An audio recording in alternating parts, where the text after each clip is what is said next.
2005లో permission తీసుకొని మరి కట్టడం కూడా జరిగింది. మేము రైతు కుటుంబంకి వచ్చినటువంటి వాళ్ళము.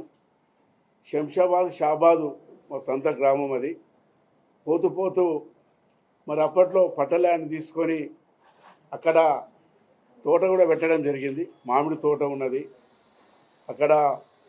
ఆవులు బళ్ళు కూడా పెంచుతాం అక్కడ. మరి అక్కడ చాలామంది పనులు ఉన్నారు. అక్కడ వరి పంట కూడా వేసినామాడ. మరి అక్కడ ఏదైతే మా బిల్డింగ్ చూపిస్తున్నారో అదే అంగులు ఆర్భాటాలు లేకుండా చిన్నగా మేము కట్టుకోవడం కూడా జరిగింది అది. కానీ అప్పట్లో మరి నేను పొలిటికల్ ఉన్నా కాబట్టి మరి ఎప్పటికైనా ఇది తప్పులు చేయదనే ఉద్దేశంతో ఆనాటి ఇరిగేషన్ ఇంజనీర్లను పిలిచి రూల్ ప్రకారంగా నేను అది బిల్డింగ్ కట్టడం కూడా జరిగింది. అయితే అక్కడ నీళ్ళు రావడం వల్ల కంపౌండ్ వాళ్ళు ఇట్లా కట్టి ఉంటే నిజంగా కూడా మేము దాన్ని కబ్జా చేసుకున్న వాళ్ళం అవుతాము.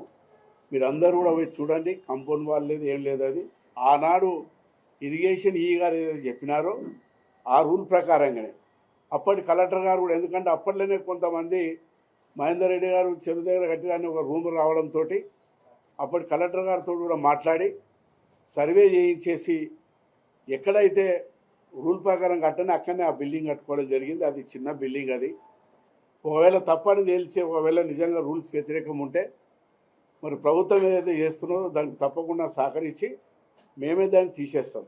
తెలంగాణ ప్రభుత్వము గౌరవ ముఖ్యమంత్రి రేవంత్ రెడ్డి గారు ఏదైతే చెరువులను కాపాడాలని చెప్పేసి నిర్ణయం తీసుకున్నాడో ఇది మంచి కార్యక్రమం. ఇది చెరువులు కబ్జాలు చేసిన వారు ఎవరైనా సరే దాన్ని కాపాడడానికి అందరూ కూడా ముందుకు రావాల్సిన బాధ్యత అందరి మీద ఉన్నది.